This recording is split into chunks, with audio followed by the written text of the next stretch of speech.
para que nessa tarde o Senhor venha visitar irmãos, irmãs, amigos. Eu oro, Senhor, para que o Senhor venha perdoar os nossos pecados, nos cobrir com teu sangue, nos dar da tua força, da tua revelação.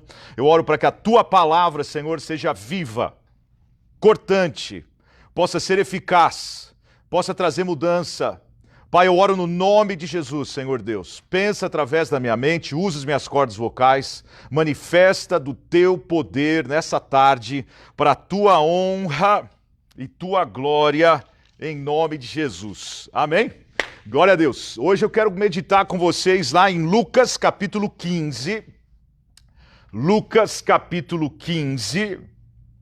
O que me levou a pensar nessa passagem foi o fato de perceber, às vezes, quando você perde alguma coisa de valor, entendeu? E claro que tem diversos níveis diferentes de perda, né? Quando você perde alguém que você ama, quando você perde um familiar, quando você perde um amigo, te dá aquela sensação, fica um buraco. Só o Senhor mesmo para confortar, para consolar, só o Senhor para trazer a paz, porque todo mundo é único, todo mundo tem um lugar muito específico. Então, assim, é muito difícil lidar com situações como essa, mas você vê que em relação à perda, tem outros tipos de perda. Quando você perde um animal de estimação, quando você perde a chave do carro. Quem não perdeu a chave do carro? Quando você perde, se você usa óculos. Eu já vi gente que perde óculos e o óculos está na cabeça, assim, entendeu? Quando você perde o celular. Entendeu? Eu uma vez estava preocupado com o celular estava na minha mão. Ou de uma forma mais abstrata, quando você perde a fé, você perde a esperança. Você não acredita mais. Perdeu por situações que foram acontecendo, fugiram do seu controle, situações que mexeram com você, quando você perde a visão. E o que me leva também a ver a definição, em inglês eu traduzi essa definição, porque eu achei que ela é muito específica e eu não chequei em português, confesso. Então eu traduzi o que when you're lost, em inglês, a perda tem a ver com não fez uso. Quando você não faz uso de algo, quando você não possui mais, quando você não é mais conhecido, quando você está arruinado, destruído fisicamente ou moralmente, quando você é retirado além do alcance da realização, tudo tem a ver com perda. Incapaz de encontrar o caminho, insensível, endurecido. Quanta gente que tem isso daqui? A pessoa ficou dura, perdeu. A gente usa em português, né? Esse cara perdeu a noção. Entendeu? Tá perdido. É um perdido mesmo. Nós usamos essa expressão em relação à perda, porque ela se aplica de formas diferentes. A falta de garantia, falta de confiança, você não fica mais animado, empolgado, perdeu a empolgação, perdeu o ânimo, não aprecia, não é apreciado, não é compreendido, obscurecido ou esquecido durante um processo. Irremediavelmente, inatingível. Mas a pior, de todas, eu acredito, é quando você está perdido, mas nem sabe que está perdido. Quando você está perdido, mas você não sabe. Porque aí não tem nem como te ajudar. Quando a pessoa, por algum motivo, ela está tão perdida, tão fora da realidade, se não cair a ficha, como que ela vai receber ajuda se ela mesma acha que ela não precisa de ajuda? Essa é a pior. E a gente vê isso muito na palavra de Deus, a gente vê isso principalmente em relação aos fariseus. Eles estavam perdidos tanto na sua forma, do jeito que eles acreditavam, a forma como eles manifestavam a sua religião, a forma como eles achavam que estavam servindo a Deus com todas as suas forças e que eles eram um grupo exclusivo. E é isso que é isso que me leva hoje até Lucas, o capítulo 15. Né? Tem uma versão em inglês que diz que eles eram the publicans, os publicanos, e era isso que eles se incomodavam, A preocupação deles era porque Jesus estava comendo com os publicanos, que eram quem? Eram os judeus que trabalhavam como cobradores de impostos para os romanos, considerados por muitos judeus como traidores e até desonestos. Então, olha lá no verso 1, você vê aqui, chegavam a ele todos os cobradores de impostos e pecadores para ouvir. Chegavam a ele, Jesus, todos os cobradores, não alguns, que é uma coisa você ter um ou outro. Meu, a gente está falando aqui, cobrador de impostos, o cara é o contador, é o imposto de renda, tem tudo a ver com isso. Chegavam a ele todos os cobradores de impostos e pecadores para o ouvir, mas os fariseus e os escribas. Os fariseus, vai percebendo aí, porque tem uma dinâmica aqui que eu quero que você veja, principalmente em tudo isso que a gente está vendo em relação ao mundo todo. E eu acredito, eu nunca tinha visto com esses olhos, e talvez se a gente não estivesse passando o que a gente está passando, principalmente aqui nos Estados Unidos, como que Jesus lidava com o racismo.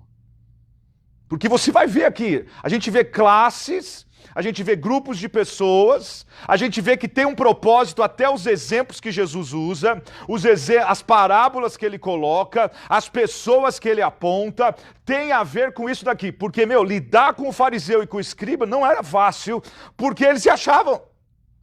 É difícil, não é só fariseu não, a gente até brinca hoje, né? Em português a gente tem essa expressão. Entendeu? Em inglês eu não vejo muito aqui, eu não acho que para eles não se identificam assim. Você chegar para alguém e falar assim, you're a Pharisee, você não fala isso, mas em português, você fala, esse cara é um fariseu mesmo, né? E agora, olha só assim por cima, a definição disso, do escriba e do fariseu. Os fariseus eram um grupo de judeu mencionado coletivamente ou individualmente.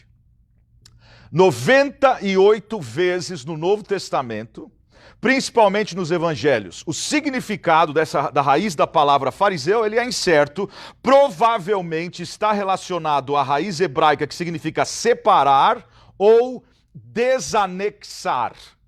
Desanexar. De quem que era que os fariseus se separavam? Principalmente dos sacerdotes ou clérigos, que interpretavam a lei de maneira diferente do que a deles. Pessoas comuns, gentios, judeus que adotaram uma cultura helenística e até de certos grupos políticos. Então você vê que eles se desconectavam desses grupos. Todos esses grupos de pessoas que os fariseus estariam determinados a evitar, em sua resolução, se separariam de qualquer tipo de impureza proibida pela lei levítica. Ou, mais especificamente, sua interpretação escrita.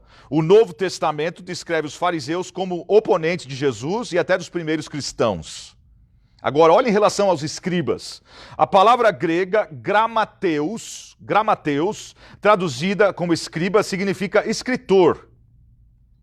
Que eu acho que em português seria o escrivão, porque olha só, os escribas eram os que elaboraram documentos legais, como contratos de casamento, divórcio, empréstimo, herança, hipotecas, vendas e compras de terras ou coisa similar. Então eles copiavam também as escrituras do Antigo Testamento, eles redigiam, eles dedicavam ao estudo da lei e à determinação de suas aplicações na vida cotidiana. Eles também estudavam as escrituras com respeito a assuntos doutrinários e históricos. Então você vê, esse grupo, eles caminhavam juntos, o fariseu e o escriba. Você vê agora que eles têm um problema, então, porque Jesus estava comendo com o cobrador de impostos e com os pecadores. E aí você vê o que Jesus usa para chamar a atenção deles, para ministrar na vida deles, para tentar apontar para eles como que eles estavam cegos e não sabiam. Outra coisa que eu quero é a definição em relação a racismo. Para a gente ter isso como fundação do que a gente está falando aqui. Racismo é preconceito, discriminação ou antagonismo dirigido contra uma pessoa ou pessoas com base em sua participação de um determinado grupo étnico ou racial. Normalmente um grupo minoritário ou marginalizado. Agora, olha só as primeiras duas parábolas que ele usa. Ele fala de pastores, pastor de ovelha, e ele fala também da mulher que perdeu a moeda. Então ele fala a parábola da ovelha e da dracma, perdida. As pessoas urbanas, nesse período, frequentemente desprezavam os pastores de ovelha. Os tribunais desconfiavam tanto do testemunho dos pastores como do testemunho das mulheres. E Jesus usa esses dois logo de cara, por isso que eu acredito que de uma forma aqui, Jesus está mostrando o que vocês estão fazendo com esses outros grupos, que vocês estão fazendo com essas outras pessoas, o que vocês estão fazendo vocês acham que vocês são, vamos usar o exemplo bem paulistano, você acha que você é o cara. Mas você menospreza esse, você menospreza aquele. Você separa esse, você não se dá com aquele. Você não vê que Jesus, ele estava alegre por causa disso. Porque nessas 3 parábolas tem a ver com 3... A gente podia falar ou resumir em 3 palavras. Que tem a ver com estar perdido, o reencontro ou achou e o regozijar. Perder, achar, se alegrar. Perder, achar, se alegrar. Você pode até colocar aí, se você quiser anotar aí, perder, achar e alegrar-se. Que olha só como ele coloca agora. Então Jesus lhe propôs esta parábola. Quem homem dentre vós, então ele está falando com eles especificamente, porque o problema deles era que Jesus estava comendo com os fariseus, Jesus estava comendo com os cobradores de imposto e com os pecadores. Que homem dentre vós, tendo 100 ovelhas, perdendo uma delas, não deixa no deserto as 99 e não vai após a perdida até achá-la? O que você vai perceber nas 2 primeiras, na terceira, você tem que entender a dinâmica que ele quer colocar para os fariseus. Então ele coloca, que homem entre vós tendo 100 ovelhas, e geralmente era o tamanho dos rebanhos, daquela época, de ovelha mesmo, natural, perdendo uma delas, não deixa no deserto as 99 e não vai após a perdida. Ou seja, aquilo que você valoriza, você vai atrás. Deixa eu falar isso de novo, que é muito importante. Aquilo que você valoriza, você vai atrás.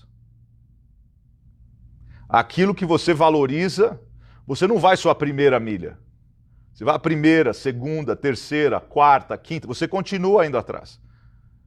Aquilo que você valoriza, você vai atrás. Aquilo que você valoriza, se você valoriza, está saudável, você vai atrás. Você vai estudar, você vai se preparar, você vai ver como se alimentar melhor, como se exercitar, você vai atrás. Aquilo que você valoriza, você vai atrás. Um relacionamento, quando você está namorando, você valoriza aquela pessoa, você quer aquela pessoa. É até interessante, porque na hora que namora faz de tudo. A pessoa vai na casa, a pessoa liga, a pessoa tem uma atenção especial, a pessoa lava prato, a pessoa faz de tudo, mas depois casa, a pessoa que ela valorizou tanto, ela esquece que existe a manutenção.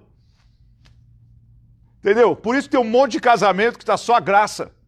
Porque enquanto ela queria a pessoa, ela fazia tudo, porque ela valorizava, ela ia atrás. Depois que ela tem a pessoa, ela deixa de fazer tudo aquilo que ela fazia quando ela namorava. Que aí, só aí, daria pra gente ficar a noite inteira em relação a isso, em relacionamentos de pessoas que aparentemente é uma coisa, mas não é outra. E quanta gente frustrada, por quê? Porque valorizou para ter, mas não dá valor para manter. Não dá valor para crescer juntos, não dá valor para dar ouvido, para entender a dinâmica, porque casamento, eu não quero falar só sobre isso, porque esse não é o alvo de hoje, mas casamento é o quê? É manutenção, Se você queria estar casado para ter uma vida sozinha, não casasse. Se você casou é para dividir uma vida a dois, para você tá dividindo os dois para quê? Para ter uma concordância, para ter uma harmonia, para vocês estarem juntos. Por isso que você deixou de ser solteiro e quis estar casado, para você dividir a sua vida com alguém. Agora, se a pessoa está casada para ela viver sozinha, antes tivesse ficado sozinha, é o que Paulo fala em 1 Coríntios. Se for para ficar só, que ficasse sozinho, não casasse para não atrapalhar a vida do outro. Entendeu? Então, quando você perde algo, e é possível, eu creio que é possível ter uma restauração, é possível a pessoa ser curada, é possível a pessoa ser sarada, se ela quiser. Mas tem que ir atrás, tem que investir, tem que buscar. Se necessário for, tem que ter aconselhamento, tem que ter conversa, tem que ter unção, tem que ter cura, tem que ter azeite. Deus é poderoso. Jesus como noivo perfeito. Você vê as cartas do Apocalipse, você vê o que ele fala com as igrejas do Apocalipse. É possível. Até um homem perfeito. Você vê a igreja se afastando, se desconectando. A igreja não entendendo o propósito dela como noiva viva de Cristo. Então, quando você valoriza, você vai atrás. Por que eu amo a palavra? Eu amo estudar a palavra. Por que se você vê do meu escritório, tudo que você vê aqueles livros ali, 95% são livros de estudo, livros da palavra, de como estudar a palavra, de como entender a palavra, de como viver a palavra, de como aplicar a palavra, de como pregar a palavra. Por quê? Porque eu valorizo aquilo que você valoriza, você vai atrás. Não adianta falar que valoriza, mas você não está nem aí. Não adianta falar que valoriza, mas você não se preocupa. Aquilo que você valoriza, você vai atrás. O homem foi atrás. Sabe por quê? Se esse pastor não fosse atrás, ele teria que prestar conta por aquela ovelha que saiu. Ele teria que pagar por aquela ovelha. Duas coisas iriam acontecer. Ou ele teria que provar que aquela ovelha, um animal pegou. Ele teria que trazer um pedaço da ovelha, um pedaço da lã da ovelha. Alguma coisa para provar que algum animal selvagem. Ou ele teria que pagar por aquela ovelha que ficou perdida. Ele vai atrás porque ele valoriza. Agora, olha só, lembra dessas três palavras: perder, encontrar e se alegrar. Porque os fariseus não estavam entendendo essa dinâmica. Os fariseus não estavam entendendo por que Jesus fazia o que ele fazia. Como que Jesus se alegrava com as pessoas que ele se alegrava. Porque Jesus, você vê que ele era um magnético, meu. As pessoas, as crianças chegavam diante de Jesus. Era um magnético por causa, sabe, de atrair as crianças, de atrair a pessoa que está quebrada, a pessoa que está machucada, a pessoa que está ferida. Agora, os fariseus não. Os fariseus só vinham atacar aquilo que ele fazia. Atacava usos e costumes, atacava o que os discípulos dele faziam. Os fariseus e os escribas ficavam em cima só ali, você sabe. Meu, é difícil, hoje é difícil lidar com pessoas que só vivem dessa maneira. Perdendo uma delas, não deixa no deserto 99 e vai após a perdida até achá-la. E quando a encontra, põe-na sobre os ombros, cheia de alegria. Por que ela está alegre? Porque ela encontrou aquilo que ela perdeu e que ela valoriza. Se ela não valorizasse, deixa pra lá.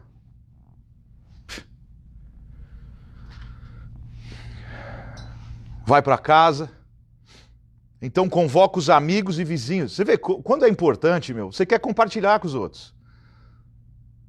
Quando é importante, você não fica com um amor secreto, você não fica com uma admiração secreta que ninguém mais sabe.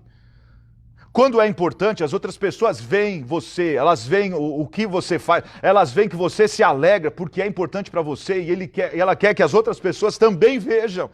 Meu, olha só que demais isso que aconteceu. Ela vai para casa, ela convoca os amigos e vizinhos e lhes diz: alegrai-vos comigo, achei a minha ovelha perdida. E tem muito a ver, né, com se alegrar com os que se alegram, chorar com os que choram. Achei. Alegrai-vos comigo. A gente não sabe o que esse pastor passou para encontrar aquilo que ele tinha perdido, mas ele achou.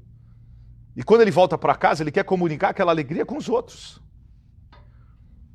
Digo-vos que do mesmo jeito haverá alegria no céu.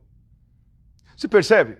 Os fariseus e os escribas estavam tão endurecidos com a lei, eles estavam tão endurecidos com a religião, eles não entenderam o que era se alegrar quando você... Porque ele está... É como se ele estivesse preparando eles para o golpe final ali. Por quê? Lembra que o ponto é o quê? Pessoas. O que é João 3,16? Porque Deus amou o mundo de tal maneira, Ele deu seu Filho unigênito para que todo aquele que nele crê não pereça, mas tenha vida eterna.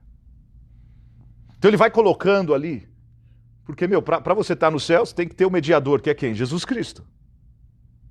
Então ele está colocando diante deles, vocês não estão entendendo, que aquilo que você valoriza, você vai atrás. E se ele se alegra, É porque essas pessoas que ele foi atrás, elas foram até ele. Começou a acontecer uma transformação na vida delas, por isso que elas estavam diante de Jesus. Olha só, alegrai-vos comigo e achei a minha ovelha perdida, digo-vos que do mesmo jeito haverá alegria no céu por um pecador que se arrepende. A dinâmica vai para uma vida eterna agora. Sai daquela ali, mas tem a ver com esse relacionamento. Digo-vos, do mesmo jeito haverá alegria no céu por um pecador que se arrepende, mais do que por 99 justos que não necessitam de arrependimento. Aí ele vai para a segunda. Lembra, em primeiro lugar, o pastor, a palavra dele não tinha peso na corte. Não tinha peso quando ele tinha que dar testemunho de alguma coisa, mas ele vai para o segundo exemplo. Ou qual a mulher que, tendo 10 dracmas, se perder uma? Qual a mulher que tendo 10 dracmas, se perder uma, não acende a candeia, varre a casa, busca com diligência até encontrá-la? Volta para a primeira coisa que eu falei, aquilo que você valoriza, você vai de encontro, você vai atrás. A mulher que tendo 10 dracmas, se perder uma, não acende a candeia. Irmão, a candeia tem a ver com a luz, tem a ver com revelação, tem a ver com a palavra, tem a ver com a pessoa ir buscar. Se é importante para ela, ela vai fazer o que for possível para encontrar. Mas lembra que ele está trazendo agora a mulher, porque ela também era menosprezada. Ela também era um grupo que a palavra dela não tinha peso. Qual a mulher que tendo 10 dracmas, se perder uma, não acende a candeia, varre a casa e a busca com diligência até achá-la? Ou seja, se você perdeu algo, não adianta você falar que tem valor se você não vai atrás. Não adianta falar que para você é importante, você não faz nada. Não adianta falar que você acredita, mas você não tem a disposição de limpar, de ir atrás, de acender a luz, de varrer, de limpar a casa, de procurar. Eu perdi, então eu vou encontrar. Eu vou fazer o que for na minha parte, eu vou fazer o que for necessário para encontrar essa moeda, para encontrar essa dracma. É uma ênfase forte hoje, para nós. O que você está disposto a fazer? O que você está disposto a fazer para encontrar aquilo que você perdeu? Ou você fica naquelas de, não, eu perdi, mas sabe como é que é, pastor? Se Deus quiser, se Deus quiser que eu tenha, que eu encontre, Ele vai me dar um sonho, vai me dar uma revelação, Ele vai mostrar onde está. Não vou esquentar a cabeça, Aquilo que você valoriza, você vai atrás.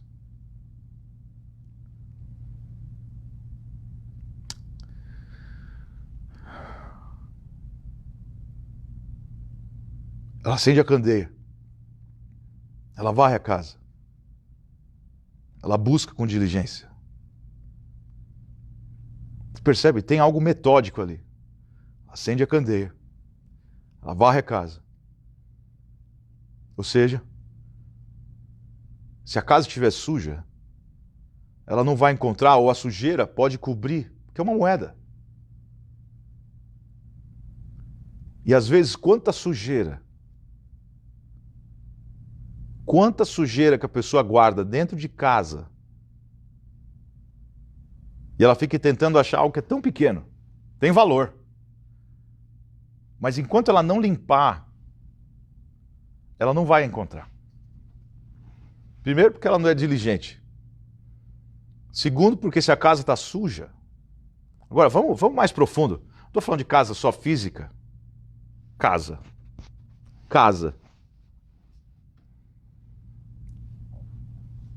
Como que está a sua casa?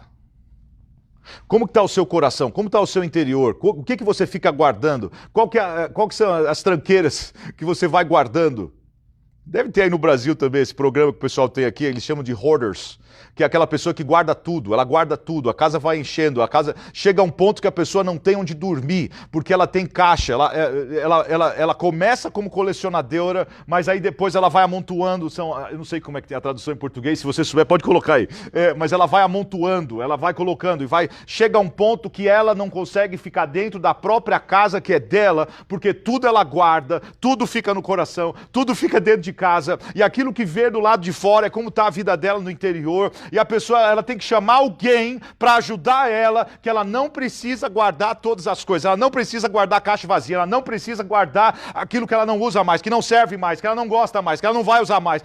A pessoa guarda. Irmão, se é importante, se é aquilo que você valoriza, você vai de encontro, você vai atrás, você tem disciplina, a dinâmica muda. Porque é importante.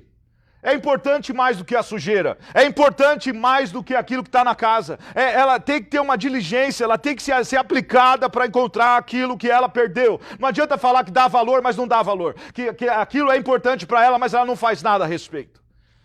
E quando ela encontra, não é se ela encontra. Então é possível a pessoa encontrar, mas ela tem que querer. Quando a encontra, convoca as amigas. Convoca as vizinhas, dizendo: alegrai-vos comigo, achei a dracma perdida. Assim vos digo, que há alegria diante dos anjos de Deus por um pecador que se arrepende. Você percebe como Jesus está ministrando em dimensões diferentes aqui? Ele coloca para o fariseu grupos de pessoas que eles rejeitam, e eles e os escribas, mas ao mesmo tempo ele mostra por que ele veio. Porque aquilo que você valoriza, você vai atrás. Aquilo que você valoriza, você é diligente. Aquilo que você valoriza, você paga um preço. Aquilo que você valoriza, você vai de encontro. Aquilo que você valoriza faz você ter uma vida mais organizada, mais limpa. Onde acumuladores, né? Acho que é isso que o pessoal fala. Você começa a tirar tudo aquilo que não é necessário. Mas ele volta ao ponto no final, tipo, assim vos digo. Aí quando ela encontra, ela convoca as amigas, porque alegrai-vos comigo, alegrai-vos comigo, alegrai-vos. Fariseus, escribas, vocês não estão entendendo a alegria que é quando alguém está perdido e eles percebem que ele não precisa estar mais perdido. Assim vos digo que a alegria diante dos anjos de Deus por um pecador que se arrepende. Jesus continuou. Ele não parou ali. Então são 3 parábolas, lembra? Perda, perdeu, achou, alegrou. Perder, achar, se alegrar. Jesus continuou. Certo homem tinha 2 filhos. Que eram coisas que eles conseguiam se relacionar. Certo homem tinha 2 filhos. O mais moço deles disse ao pai: Pai, dá-me a parte dos bens que me pertence. E o pai repartiu os bens entre os 2. Que aí ele prendeu eles mais ainda. Porque o pai podia ter corrigido, podia ter dado uma lição, podia ter não feito o que ele falou. Mas o problema aqui, irmãos, é o problema que eu vejo geral. Todo mundo quer ser feliz sem Deus. Não tem como. Não tem como você experimentar a felicidade. Todo mundo, não, se eu fizer isso, se eu tiver aquilo, se eu tiver dinheiro, se eu tiver casa, se eu fizer, sei lá, festa todo final de semana, se meus amigos estiverem por perto, se eu tiver o carro do ano, se eu tiver isso. E a alegria não está nessas coisas. Porque ele coloca essas figuras, ele coloca essas pessoas, ele coloca situações de pessoas que são rejeitadas, mas aí ele começa a falar de uma coisa que é muito importante, irmãos. Relacionamento. Família. Pai, filhos. Ele prende a atenção de todos agora. Porque esse moço mais novo, Ele estava agindo como uma criança mimada. Ele estava agindo como alguém, eu quero a minha herança e eu quero agora. Eu quero agora.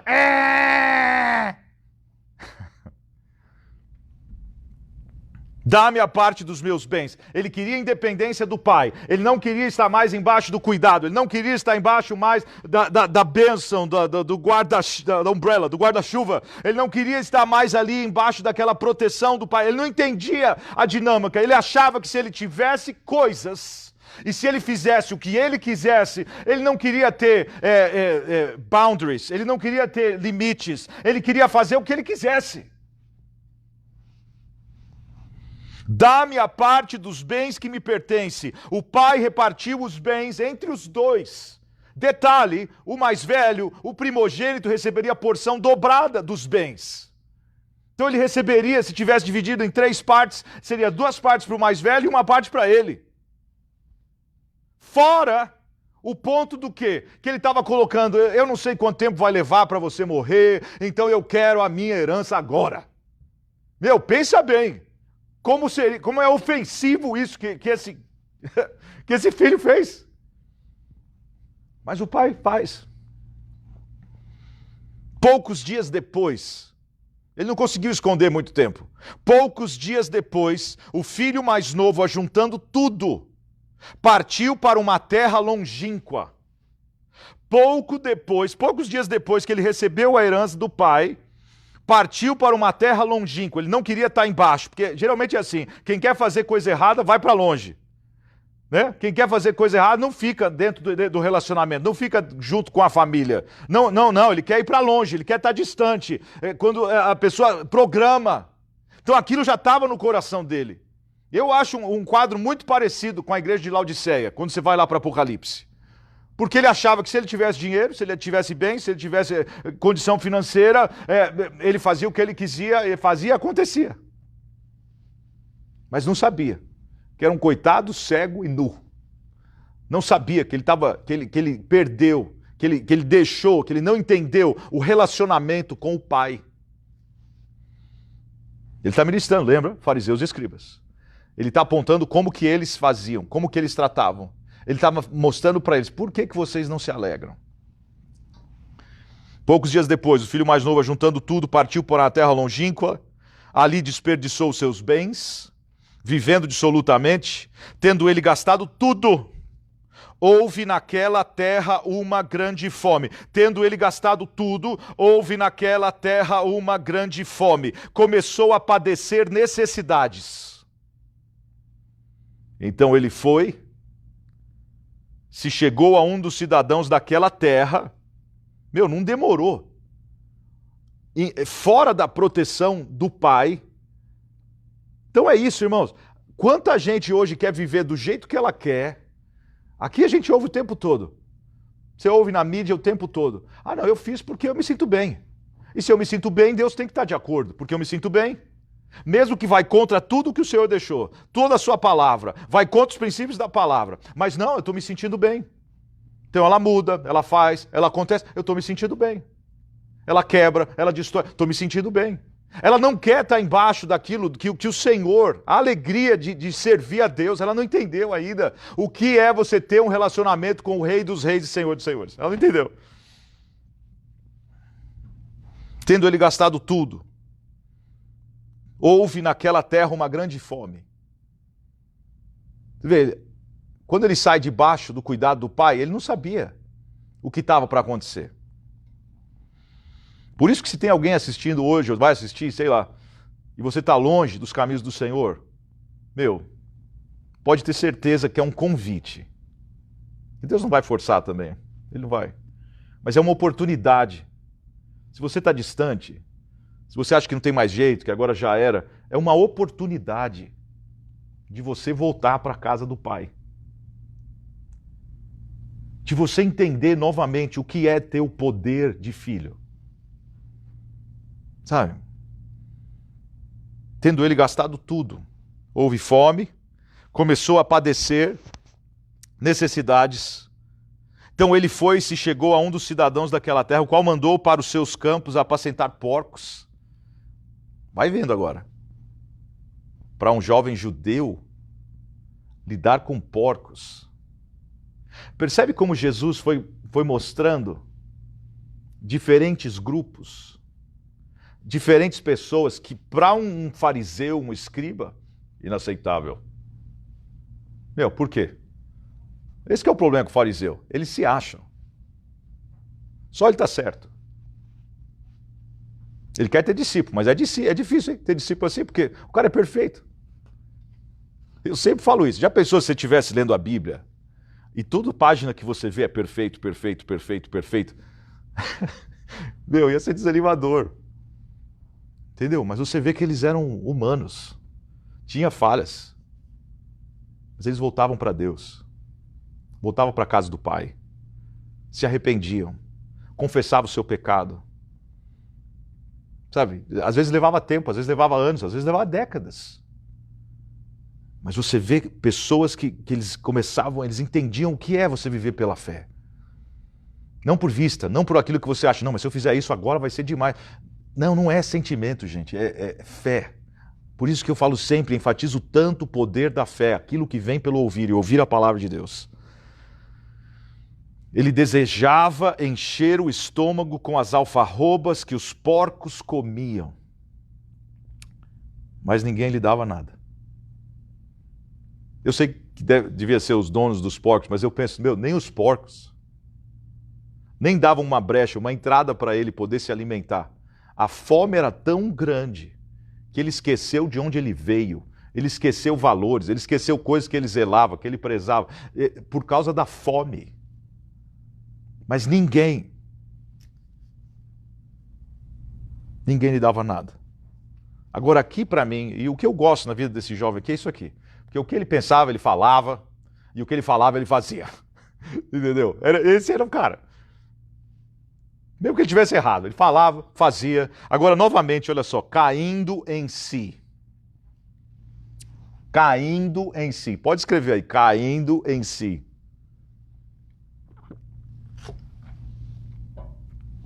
Então, caindo em si, a gente pode falar, caiu a ficha, né? Disse, quantos trabalhadores de meu pai têm abundância de pão? Quantos trabalhadores de meu pai têm abundância de pão e eu aqui pereço de fome? Você percebe, irmãos? Eu acho tremendo isso. Por isso que eu sempre enfatizo a importância de você criar momentos com seus filhos. Sempre. Sempre. Eu sempre enfatizo isso. Para quem acompanha a gente, nós estamos no ministério aí, já vai fazer 25 anos. Talvez mais agora, mas pelo menos 25 anos. Teve uma década praticamente, viajando 6, 7 meses por ano. Sem a família, sem os filhos. Por isso que eu enfatizo sempre de que os momentos que a gente estava junto, vamos criar bons momentos. Boas lembranças. Entendeu? Ontem mesmo, a gente teve a oportunidade, se você acompanha a gente, está lá no Facebook, nós fomos num parque, 2 horas daqui. Um parque de trilhas. São 11 trilhas. Eu, particularmente, ia pegar a trilha número 1, que era a mais tranquilinha, que ia dar naquelas pontes vermelhas, aquela coisa de filme. Entendeu? Eu nunca tinha feito, a gente não conhecia aquele parque, nós nunca tínhamos ido ali, estava só eu, a Jéssica e o Kendrick. Aí eu perguntei, de repente, o Kendrick, que é o mais quieto, ele chega e fala, não, eu quero fazer a trilha número 3. E eu devia ter visto, qual que era a trilha número 3? Entendeu? Porque, pensa numa trilha, eu acho que depois que a gente viu, que tem a descrição de cada trilha, era a pior de todas. Em desafio, entendeu? Teve uma parte que a gente teve que passar, que só tinha 2 opções. Ela era assim, então aqui passava o riozinho, entendeu? Dava para você andar aqui, mas você tinha que andar de perna aberta, pulando até chegar do outro lado, ou você subia por um pedacinho que era só o espaço do seu pé no alto. Se você caísse de lá ou escorregasse... você ia cair em cima de quem estivesse pulando ali de perna aberta. E caía naquele riozinho. Ia ser cruel a queda. E eles foram, o Kendrick foi, a Jéssica foi, e eu falei, meu Deus, se eu cair aqui o negócio vai ficar feio. E o povo foi chegando, o povo foi chegando. Chegou uma hora que tinha umas 15, 20 pessoas atrás de mim. Aí eles, não, você não quer ir? Eu falei, não. Ah, pode ir, vai na minha frente, vai na minha frente. Aí teve uma das pessoas que falou assim, você tá com medo, né? E aí eu não fui por esse aqui. Eu arrisquei ir pela essa parte de cima, que era só o seu pé, de um lado pedra e do outro ali você podia cair em cima das pessoas. Quando eu tô no meio, vi uma família inteira vindo, não dava pra ir, era pra ir e voltar naquele mesmo espaço. Aí o cara falou, meu, desculpa aí, você vai ter que voltar. E eu tive que dar ré. Consegui atravessar. E eles só olhando. Pensei que aqui... Não, e eles falando, não, pai, vamos continuar. Foi um momento tão único. Era 3 quilômetros só. Foram os 3 quilômetros mais longos da minha vida. Entendeu? Levou 2 horas e meia pra gente andar 3 quilômetros. De trilha. Né? Então não era só uma linha reta, de trilha. Entendeu? Chega uma parte, era 1, 2, 3 lances de escada. Eu tirei uma foto, assim, não dá pra ter noção de como era alto. E eu ali. E num dos momentos eu falei, cara, como que você consegue? Porque eu não vi medo, nenhum dos dois. Eu por dentro, não só por dentro, tinha a hora que o meu joelho estava tendo comunhão um com o outro. Aí eu falei, Kennedy, como você consegue, cara? Ele falou, não, pai, você tem que colocar na sua mente que você vai conseguir. Ele tem 13 anos. E foi um momento único. Porque ele viu. Eu estava ali por causa deles. Eu estava ali para que a gente tivesse isso que eu falei, de ter momentos. Entendeu? Eu acho difícil. Quem que consegue ter alegria 24 horas por dia, 7 dias por semana, 365 dias por ano, a pessoa está sempre... É difícil, hein? Mas você tem que usar esses momentos. Sabe, marcante. Marcante. Ele não estava com medo. E ele queria que eu fizesse junto com ele. Ele queria ter, dava para ver nos olhos dele, nos olhos da Jéssica. Não, pai, você vai conseguir. A Jéssica estava um pouquinho mais apreensiva. E eu extremamente... você cai dali. Uma que não tem nem como vir o resgate. Né? Não tem como vir ambulante, não tem como vir helicóptero, tem nada. Você fica ali mesmo, com o que for quebrado. Já era. Entendeu? Uma escorregada. Era, sem brincadeira. Mas aquele momento, sabe, aquele momento fotográfico mesmo, que você olha, você lembra. Então eu quero encorajar, crie momentos assim. Crie momentos assim com a sua família, crie momentos assim com os seus filhos. Porque você vê aqui o que aconteceu com esse jovem, ele lembrou. Na hora que ele estava com fome... Antes ele não reconheceu o que ele tinha, mas na hora que ele estava com fome, na hora que ele estava com os porcos, na hora que ninguém deu nada para ele comer, ele lembrou não só como o pai dele era bom e misericordioso e cheio de abundância, ele lembrou como o pai cuidava até dos empregados. Caindo em si. Tem que acontecer isso. E foi importante ele sair e ter esse encontro com a realidade da vida, para que ele pudesse voltar com o coração mais maleável.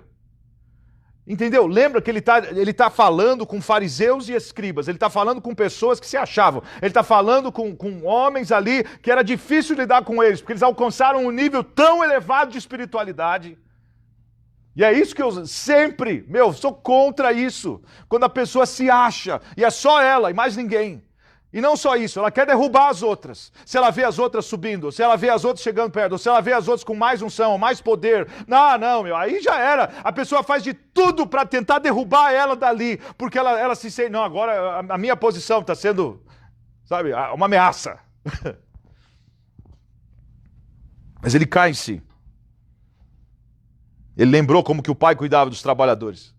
Ele lembrou da abundância de pão. Ele reconheceu que ele estava passando fome. Aí ele fala, olha só como que é a mudança. Sabe, aquilo que você fala, você acaba fazendo, aquilo que você fala. A mulher de fluxo de sangue, aquilo que ela dizia consigo mesmo, se tão somente tocar na orla das suas vestes sararei. A palavra é fundamental, a declaração é fundamental, a morte e a vida estão no poder da língua. Sabe, é aquela declaração, ele fala, levantar-me-ei, eu irei ter com meu pai e dir-lhe-ei. Ele teve o plano todo, mas ele fala, levantar-me-ei, ele coloca, irei ter com meu pai, dir-lhe-ei, pai, pequei contra o céu, pequei perante ti, já não sou digno de ser chamado teu filho. Olha o que ele coloca agora. Faze-me como um dos teus trabalhadores. Você percebe como o coração dele agora? Eu não quero passar fome. E eu sei que meu pai, até com um empregado, vive melhor do que eu estou passando aqui. A memória, a lembrança. Então, levantando-se foi. Ele faz o que ele fala, ele faz o que ele declarou, ele faz aquilo que estava no... Sabe, quando caía a ficha, ele era rápido, ele não ficava demorando, não. Então, levantando-se foi para o seu pai. Quando ainda estava longe, viu o seu pai. Quando ele estava longe, agora lembra das outras duas palavras, não vamos esquecer aqui. Porque a primeira, o pastor vai atrás, a segunda, a mulher varre, a mulher acende a luz, a mulher limpa a casa, a mulher foi diligente, a mulher encontra a dracma.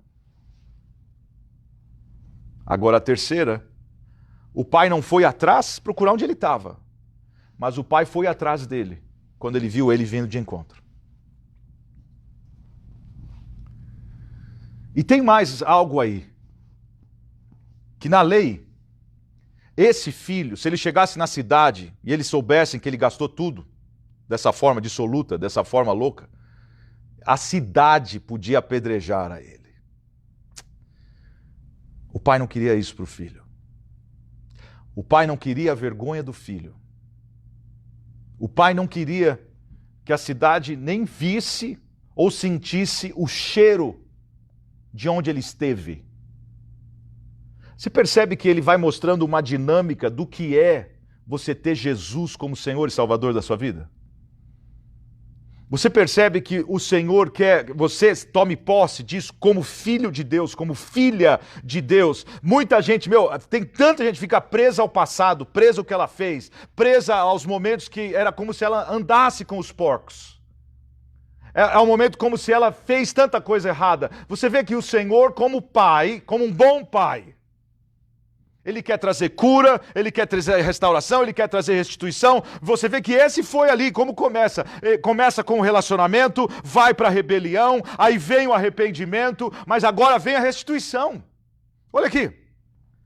O pai, então levantando-se, foi para o seu pai, quando ainda estava longe, viu o seu pai, moveu-se de íntima compaixão e correndo, ele tem pressa, ele quer de encontro, ele quer que você volte para a casa do pai, que você venha para a presença do pai, que você entenda o relacionamento. Não é religião, gente, é relacionamento. Correndo, lançou-se ao pescoço, o beijou. Aí o filho disse, ele nem terminou de falar tudo que ele tinha programado. O filho disse, pai, pequei contra o céu, pequei contra ti, já não sou digno de ser chamado teu filho. Ele nem chegou a falar, faze-me como um dos teus servos. Mas o pai disse aos servos, trazei depressa. Você vê que o pai teve pressa para se encontrar com ele, e agora o pai tem pressa para mudar, para tirar, para que ele mesmo tomasse posse do momento novo que ele estava para viver. Não ficou remoendo, não jogou no rosto dele, não colocou acusação, não colocou peso, não colocou algo sobre ele, ele já estava quebrado, quebrantado, ele já estava perdido com tudo aquilo que ele estava passando.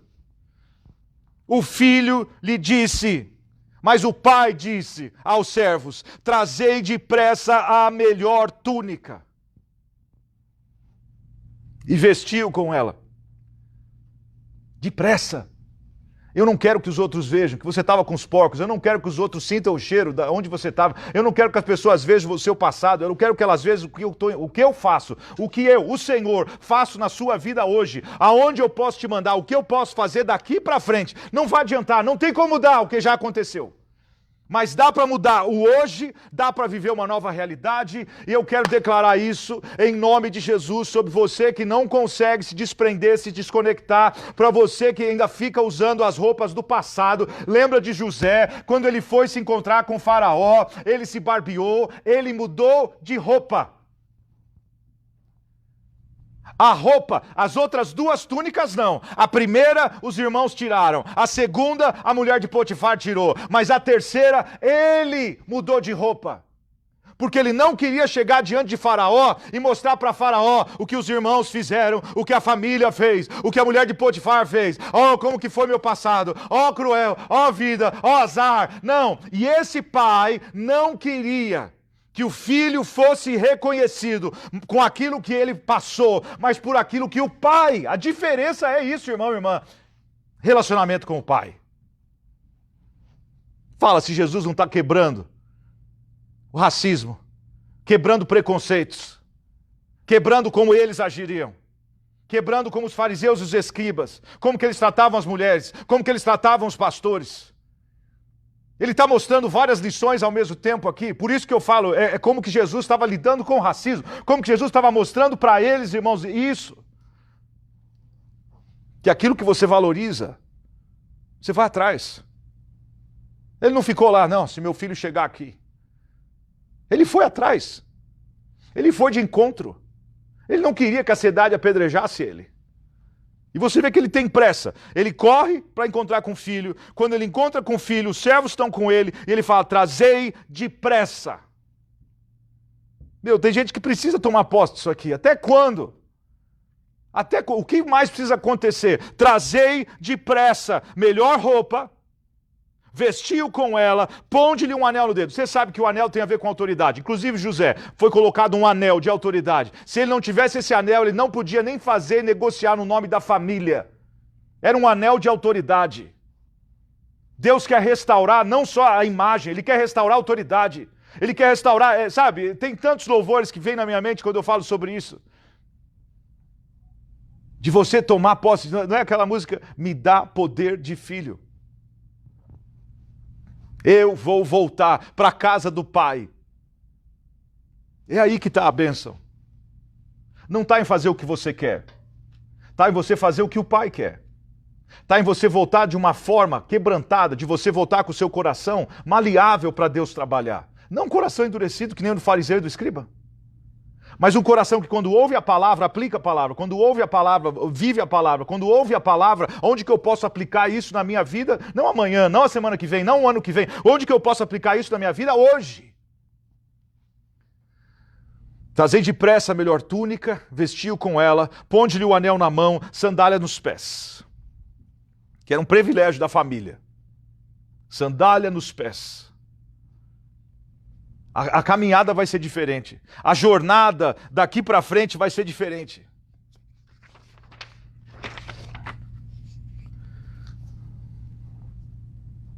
Aonde você está andando, meu? Por onde você tem passado? Porque o Pai, Ele tem vestes novas. A palavra de Deus fala, Isaías 61. Em lugar da tristeza, vestes de alegria. Em lugar da vergonha, dupla honra. Então, é vestes, anel, autoridade, sandálias. Nova jornada. Caminhar como filho. Caminhar com a bênção do Pai. Trazer o bezerro cevado, ele era reservado para momentos, ocasiões especiais. Ele era reservado para momentos de honra. Ele era reservado, por exemplo, para um casamento. Então você vê que o pai teve pressa de mudar a roupa, de colocar o anel, de restaurar a autoridade, de colocar sandálias e de celebrar. E eles questionando por que Jesus comia com eles. E eles questionando por que Jesus comia com os tax collectors, com o povo que cobrava impostos, com os pecadores. A preocupação deles estava no lugar errado. Comamos. Alegramos-nos. Lembra o que ele falou? Quando a ovelha foi encontrada, quando a dracma foi encontrada, chamava todo mundo para celebrar. Eu não sei se a gente perdeu, sabe, aquilo da alegria quando alguém se converte. A alegria quando alguém aceita Jesus. Eu lembro, sabe, de momentos de batismo, crescendo.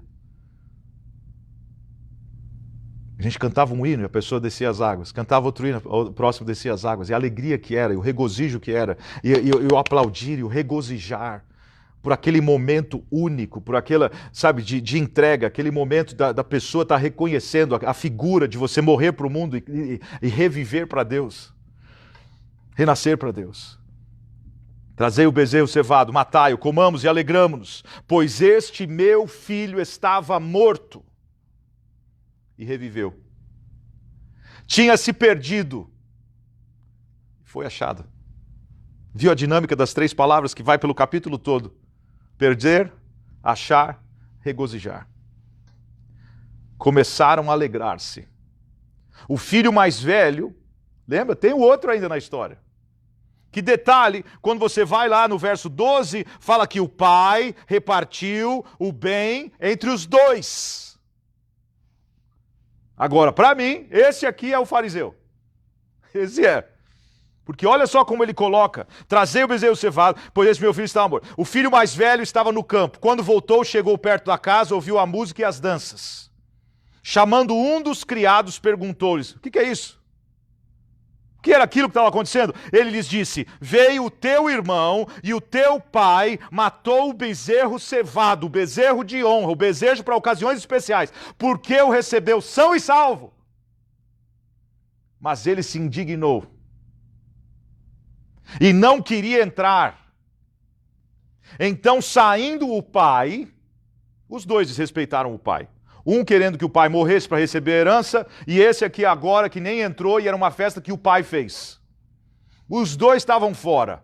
Um tinha o problema porque estava sendo engodado pelas coisas do mundo, e o outro estava na casa do pai, mas estava desviado. Deixa eu falar um pouquinho sobre isso. Porque, infelizmente, tem muita gente hoje que está na igreja, mas não sabe o que é ser crente. Está na igreja, mas está desviado. Está na igreja, mas queria estar no mundo. Está na igreja, mas tem inveja do irmão. Está na igreja, mas tem inveja do irmão que sai e do irmão que vem. Do irmão que volta.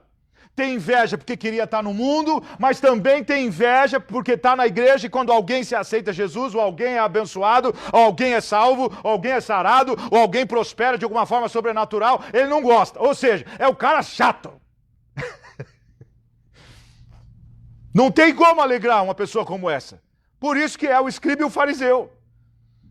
Porque ele vive num padrão tão elevado espiritualmente que ele acha que ninguém que vive naquele padrão é uma classe exclusiva. Porque olha só o que ele fala. Ele se indignou, não queria entrar. Ele respondeu, então saindo o pai, estava com ele. Mas ele respondeu ao seu pai, olha, eu sirvo-te há tantos anos. Percebe como que o negócio para ele era servir? Ele também não tinha relacionamento. Sirvo-te há tantos anos. Nunca. Isso aqui é coisa de fariseu. Sem nunca transgredir o seu mandamento. O fariseu achava que nunca errava. E nunca me deste um cabrito para alegrar-me com os meus amigos. Você achava, né? Vindo por esse teu filho, não chamou nem de irmão. Então ele se distancia. Que era o quê? O que o escriba e o fariseu faziam. Esse teu filho, ele é seu irmão. Vindo por esse teu filho que desperdiçou os teus bens com meretrizes. Ele não sabia se foi assim que ele desperdiçou. Tu mandaste matar para ele o bezerro cevado? Respondeu-lhe o pai. E é tremendo aqui quando você vai no original. Se eu não me engano, são 9 vezes aparece a palavra filho, 12 vezes a palavra pai. No original, as outras vezes é o filho que amadureceu, o filho que cresceu, o filho que desenvolveu. Quando ele fala, nessa vez aqui, ele fala, filho. É como se ele chamasse ele de uma criança. Um filho que não cresceu. Um filho que não amadureceu. É esse. A palavra é diferente no original. Filho, tu sempre estás comigo. Todas as minhas coisas são tuas. Mas era justo alegrarmos-nos e folgarmos por esse teu irmão. O pai corrige. O pai mostra para ele, você não pode não aceitar, mas ele é teu irmão. Você pode não gostar, mas ele é teu irmão. O pai está mostrando para ele, você está na casa. Eu costumo falar em inglês, he was lost in the house. Ele estava perdido dentro de casa. O outro estava perdido no mundo, mas ele estava perdido dentro de casa. Era invejoso, era ciumento, queria ter o que o irmão estava tendo. Das duas formas. Queria fazer as loucuras que o irmão fez lá fora, mas quando o irmão volta, que o pai recebe, ele também queria a bênção que o irmão mais novo teve dentro de casa.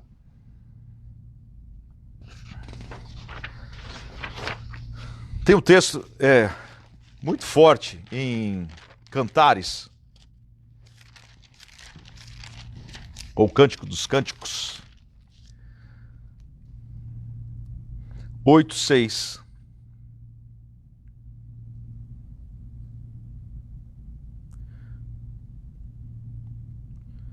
Põe um selo sobre o meu coração, como selo sobre o teu braço, porque o amor é forte como a morte. E duro como a sepultura, em inglês fala, jealousy as cruel as the grave, que a inveja é cruel como a sepultura. Its flames are flames of fire, que as suas chamas são como chamas de fogo. A most vehement flame, uma chama ainda mais veemente. As suas brasas são como brasas de fogo, como as labaredas. Provérbios 27:4.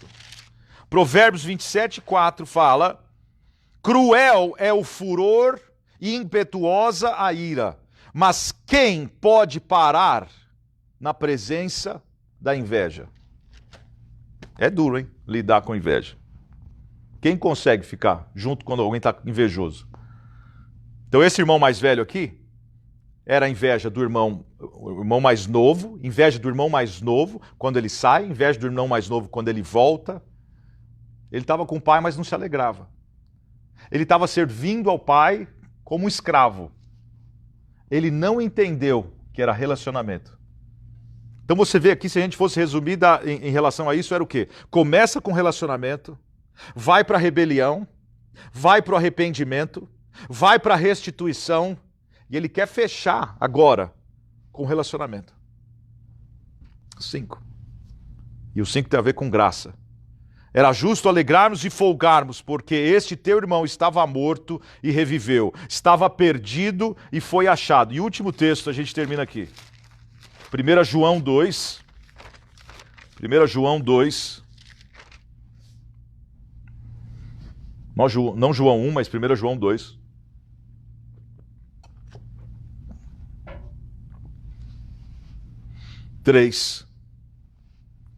E nisto, bem específico, João, né, o último dos apóstolos, que foi o último que morreu, e nisto sabemos que conhecemos, e nisto sabemos que o conhecemos, se guardamos os seus mandamentos. Porque o filho mais velho falou, eu guardo todos os seus mandamentos.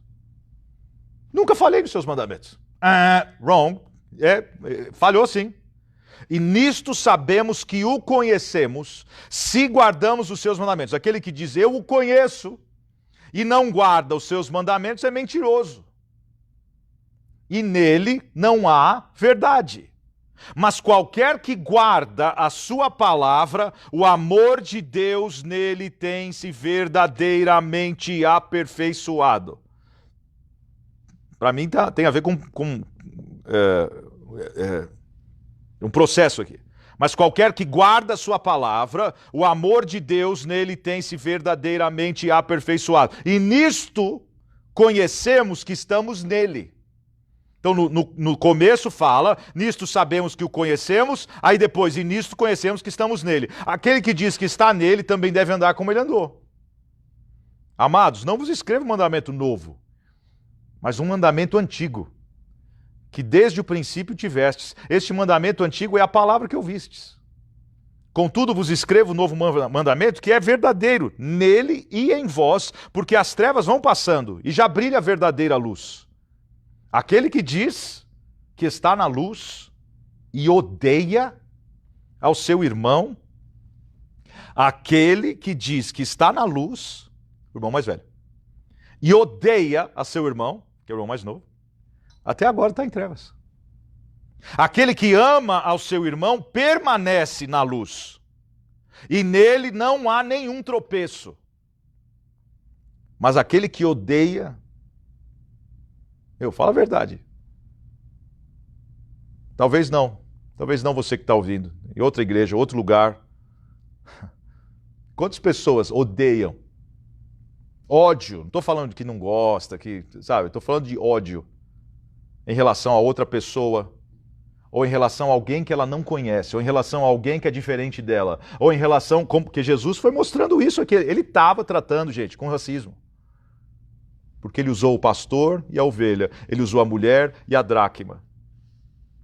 Porque o problema com eles era, como que pode ele se alegrar com os cobradores de imposto e com os pecadores?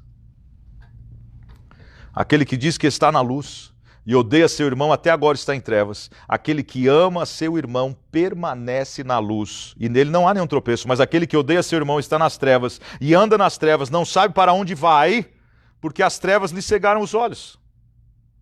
Eu acho interessante aqui porque ele coloca aqui níveis de maturidade mesmo, crescimento, desenvolvimento. Filhinhos, eu vos escrevo porque os vossos pecados são perdoados por causa do seu nome. Pais, eu vos escrevo porque conhecestes aquele que é desde o princípio. Jovens, eu escrevo porque venceste o maligno. Eu vos escrevi, meninos, porque conheceste o Pai. Eu vos escrevi, pais, porque já conhecestes aquele que é desde o princípio. Eu vos escrevi, jovens, porque sois fortes e a palavra de Deus está em vós. E já vencestes o maligno. Aqui, a gente poderia colocar agora o mais novo. Não ameis o mundo, porque o mais novo achou que se ele fosse independente do pai, a vida ia ser boa.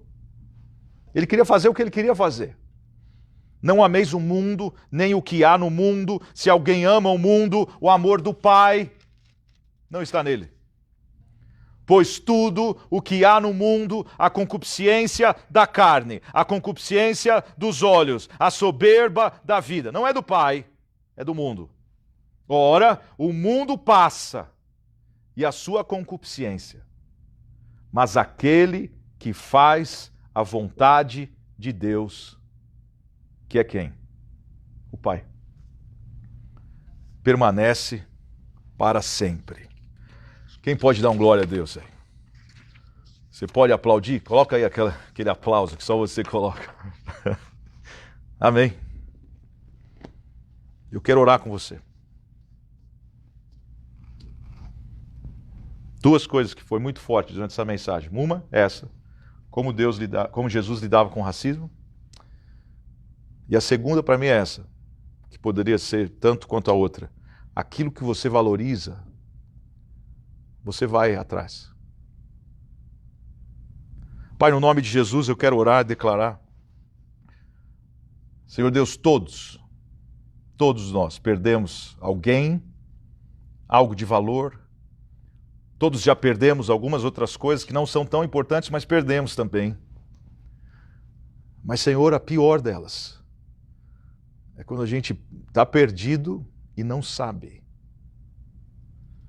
Senhor, eu oro nessa noite para que o Senhor nos dê a graça, para que os nossos olhos sejam abertos, para que o nosso coração seja circuncidado, que os nossos ouvidos sejam circuncidados, que nós possamos, Senhor Deus, ouvir a Tua palavra, que a gente possa, Senhor, se alguma coisa, algo nos afastou da Tua presença, se foi algo assim em relação ao mundo, aos prazeres do mundo, a vontade de fazer as coisas que a gente quer fazer, que não tem a ver com o Senhor, com a Sua palavra, com o Seu amor, não tem a ver com andar nos Teus caminhos, não tem a ver com aquela vida de cruz. Pai, em nome de Jesus, nós pedimos perdão nessa hora. Mas, Pai, pode ser também que a gente seja como o irmão mais velho. Está na igreja, mas está desviado. Está na igreja, mas tem ódio do irmão. Está na igreja, mas tem inveja. Está na igreja, mas tem ciúmes. Está na igreja, mas não suporta que o irmão saia ou não suporta que ele volte. Pai, no nome de Jesus, que venha um mover de quebrantamento sobre nós. Que venha, Senhor Deus, quebrantamento sobre as nossas famílias. Que venha, Senhor, quebrantamento sobre a vida dos nossos filhos. Que venha quebrantamento sobre a vida dos pais. Senhor Deus, que a gente possa entender isso, que a gente possa entender, Pai, que aquilo que a gente valoriza, a gente vai atrás. Aquilo que a gente valoriza, Pai, a gente vai. Se precisar carregar nas costas, a gente carrega. Senhor, aquilo que a gente valoriza, a gente é diligente. Aquilo que a gente valoriza, a gente acende a luz, acende a lâmpada, quer a revelação, como mudar, como ser curado. Aquilo que a gente valoriza, Pai, a gente limpa e joga fora o que for preciso para encontrar. Como a mulher que perdeu a dracma. Eu oro, Pai, para que nesse dia de hoje, o Senhor toque a cada um que está ouvindo com os ouvidos. A cada um que está vendo com os olhos, para que possamos compreender com o coração. Porque só assim a conversão acontece e a cura é manifesta. Senhor, sela essa palavra nos nossos corações. Eu quero declarar, Pai, hoje, sobre meus irmãos e irmãs, uma semana, um final de dia em vitória. Que o Senhor, Pai, que a gente possa estar indo para o Senhor com o coração, como aquele jovem, voltou para a casa do Pai. Com o coração quebrantado. Em nome de Jesus, Pai. Amém? Deus abençoe a todos vocês. Um forte abraço e a gente se vê em breve. Até mais. Tchau, tchau.